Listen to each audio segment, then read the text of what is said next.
veux pas y aller, je veux rester chez moi. Sans prise de tête, sans penser aux profs et aux CPE, à la SVT, au SES,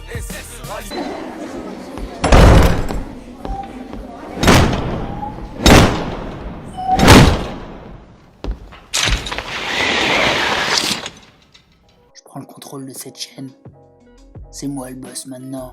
Oh, bonjour les troisièmes. Détective Clément commence à faire des siennes. Attention à lui. Et tu vas me faire quoi, minable? C'est moi le chef ici. C'est moi. C'est ce qu'on verra.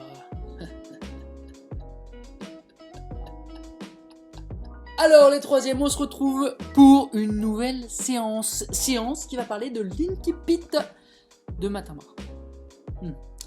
L'Inkipit de Matin Brun, un Inkipit qu'on va lire ensemble, mais avant de le lire, est-ce qu'on pourrait pas répondre d'ores et déjà à la première question que je vous ai mise sur le PDF à télécharger sur Pronote, dans les travaux à ramasser ou dans le cahier de texte, comme d'habitude? Est-ce qu'on pourrait pas répondre à cette question?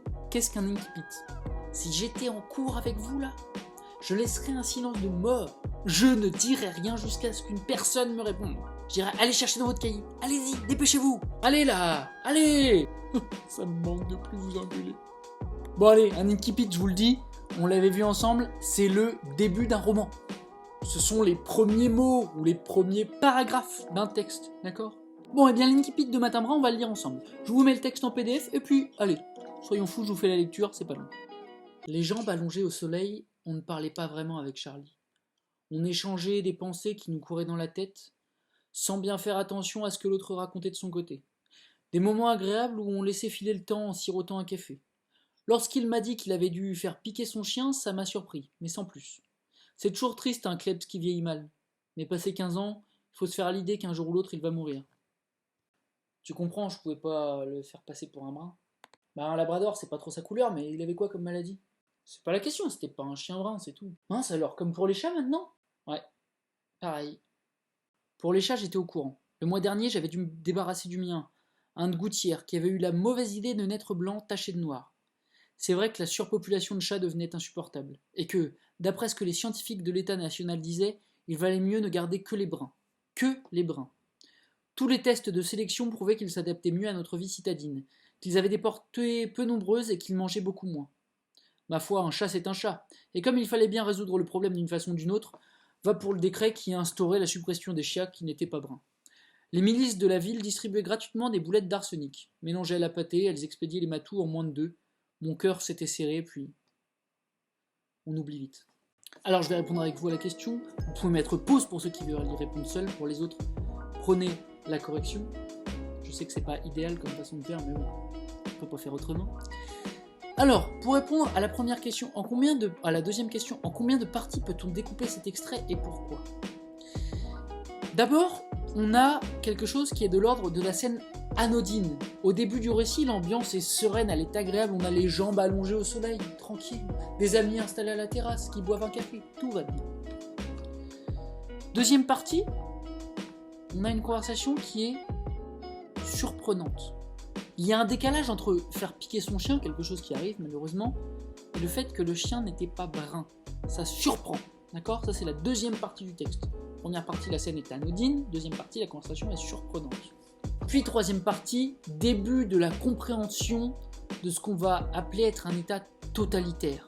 On va nous expliquer pourquoi on doit tuer les bruns. On commence par les chats et les chiens. Et on donne à ça une explication scientifique pour l'élimination des animaux qui ne sont pas bruns. Prenons donc ça dans le détail. Alors, quelle atmosphère se dégage au début du récit? C'est la troisième question. C'est une ambiance sereine et agréable. On peut citer dans son cahier les jambes allongées au soleil. On nous dit qu'on échange des pensées qui nous courent par la tête. D'accord? Jusqu'à ce qu'on nous explique, question 4, pourquoi Charlie a-t-il dû faire piquer son chien? Complètement stupide là, celui qui se débarrasse du chien. Il dit que son chien, il avait eu la mauvaise idée de naître blanc taché de noir. Comme s'il l'avait fait exprès, son chien. Effectivement, ce qui choque le lecteur, c'est la simplicité de l'échange verbal entre les deux personnages, comme si c'était normal de piquer son chien à cause de sa couleur, sans que ça les choque. Là, on sent qu'on est vraiment dans un monde un peu étrange, en tout cas dans un monde dans lequel on n'aimerait pas vivre du tout.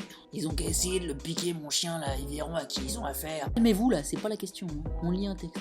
Et justement, regardez la question 5. Que désigne le prénom on dans la phrase suivante? Puis on oublie vite. La dernière question en fait, la dernière phrase qui est dans le texte. Puis on oublie vite. Il a dû faire piquer son chat, puis dit, puis on oublie vite. Eh bien ce on, il désigne tout le monde. L'auteur, en écrivant ça, le narrateur plutôt en disant cela, suppose que tout le monde réagirait de la même façon. Même vous, détective Clément. Comment ça, même moi? Tu vois que je laisserais piquer mon chien? Eh ben, peut-être. Parce qu'en fait, dans un état totalitaire, il y a tellement de pression, pression de l'État, pression des autres, que même ceux qui pensent qu'ils seraient courageux et braves finissent par avoir des comportements qu'ils peuvent ensuite regretter. Et regardez, c'est la suite de la question 5. Sur le plan grammatical, c'est intéressant puisque le « on » qui est utilisé à ce moment-là, puis on oublie vite, désigne sans aucun doute tout le monde, d'accord? Alors que le « on » qui était utilisé au début du texte, le « on » qui était utilisé dans le premier paragraphe, on laissait filer le temps en sirotant un café, désignait seulement le narrateur et Charlie. Voyez, un même mot peut avoir deux réalités différentes selon le contexte littéraire. Question 6. Quels sont les arguments avancés par l'État pour justifier la suppression des chats bruns et des chiens bruns? Des arguments scientifiques. Et ça, c'est important, des arguments scientifiques. Pourquoi? Parce que on dit que sous couvert de la science le dit, donc ça doit être vrai. Et ainsi, l'argument ne semble pas si horrible, alors que la conséquence, elle l'est. Je vous demande ensuite de regarder la BD que je vous ai mis sur le fichier PDF, je vous la mets aussi sur cette vidéo, et d'essayer d'analyser un peu cette incipit, on pourrait l'appeler comme ça, de la BD. L'auteur a choisi de faire quelque chose de particulièrement intéressant dans le choix des couleurs. Regardez, c'est la question 7. Commenter l'utilisation des couleurs dans la bande dessinée. Regardez les 3 cases. 3 premières cases, puis la première case, un grand mur blanc qui prend l'essentiel, en fait, de la vignette. Deuxième case, du bleu clair. Troisième case, on a l'essentiel de la case qui est pris non seulement par le personnage au teint un peu plus foncé que le fond bleu clair qui s'efface à l'arrière, puis ce vert qui prend presque un quart de l'image. Et enfin, dernière case, la totalité de l'image, y compris la couleur des vêtements du narrateur, est de couleur brune. Symboliquement, à mesure qu'on avance dans le récit, on va vers le brun. On va vers ce qui va être le symbole de la dictature du livre que l'on est en train de lire. Vous voyez que juste avec les couleurs, sans le texte, on avance déjà, d'accord, dans la compréhension du récit. Question 8, pourquoi est surprenant de la part de Charlie qu'il accepte de piquer son chien? Commenter son attitude et sa tenue, dans la BD.